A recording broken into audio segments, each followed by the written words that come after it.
Всем привет, друзья! Сегодня делаем очень вкусные, нежные и очень-очень сочные котлеты, которые называются птичье молоко. Ну и для начала куриную грудку, одну луковицу, два-три зубчика чеснока нам нужно превратить в фарш любым удобным для вас способом. Я использовал мясорубку. Затем добавляем черный молотый перец и соль. Вбиваем сюда одно куриное яйцо, 2 столовых ложки панировочных сухарей и 1 столовую ложку майонеза. Но майонез можно заменить на 1 столовую ложку сметаны. Это уже по вашему усмотрению. Затем вот это все нам нужно хорошо перемешать, чтобы получился хороший, красивый фарш. Фарш у вас должен будет получиться вот таким вот густым. После того, как вы его вымешали, отставляем в сторонку и приступаем к приготовлению очень вкусной начинки. Вначале твердый сыр нужно натереть на мелкую-мелкую терку. После того, как натерли сыр, отправляем его в довольно-таки глубокую тарелку. Дальше берем 3 куриных отваренных яйца вкрутую и тоже натираем на точно такую же мелкую-мелкую терку. Их мы тоже отправляем в тарелку к натертому сыру. Затем нам нужно взять еще небольшой пучок зелени, в моем случае это была петрушка, и мелко-мелко ее нарезать. Нарезанную зелень мы также отправляем в тарелку к сыру и яйцам. И в эту же тарелку нам еще нужно будет отправить сливочное масло. Сливочное масло должно быть комнатной температуры, для того, чтобы его было легче размять и начинка была более эластичной. Затем берем вилку или ложку, кому как удобнее, и все хорошо разминаем, перемешиваем до однородного состояния. И еще в одну тарелку нам нужно вбить 2 куриных яйца и хорошо их взбить. Ну и дальше остался самый основной этап. Нам нужно сделать наши котлеты. Смотрите, мокрыми руками берем довольно-таки большой кусок фарша. И нам из этого фарша нужно сделать лепешку, так как будто мы будем делать пирожки.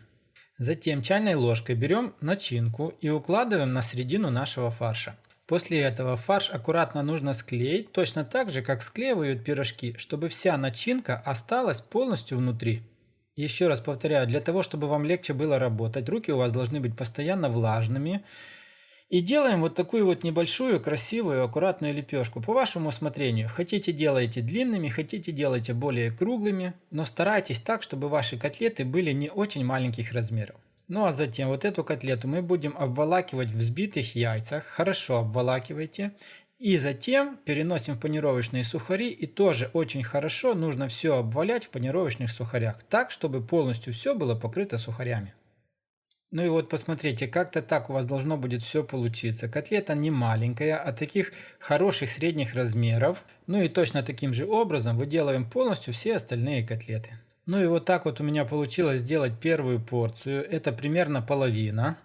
Затем нам нужно установить сковородку на огонь чуть ниже среднего. Вливаем на сковородку довольно-таки немало подсолнечного масла, потому что у нас котлеты большие и нам нужно, чтобы они хорошо прожарились и даже по бокам. После того, как масло хорошо прогреется, отправляем наши котлеты на сковородку и вот так вот немножечко еще их прижимаем. Обжариваем котлеты с каждой стороны до готовности. У меня примерно ушло на одну сторону по 4 минуты. После того, как обжарили, снимаем котлетки на тарелку с бумажным полотенцем или салфетками, чтобы убрать полностью весь лишний жир.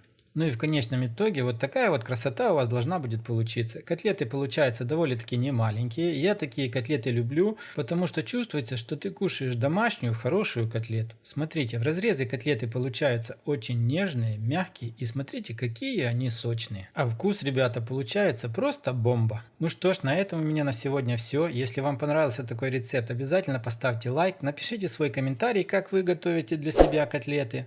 Также подписывайтесь на канал и не забудьте нажать на колокольчик, чтобы не пропустить новые видео на канале Аппетитная кухня. Всем пока, всем до скорых встреч!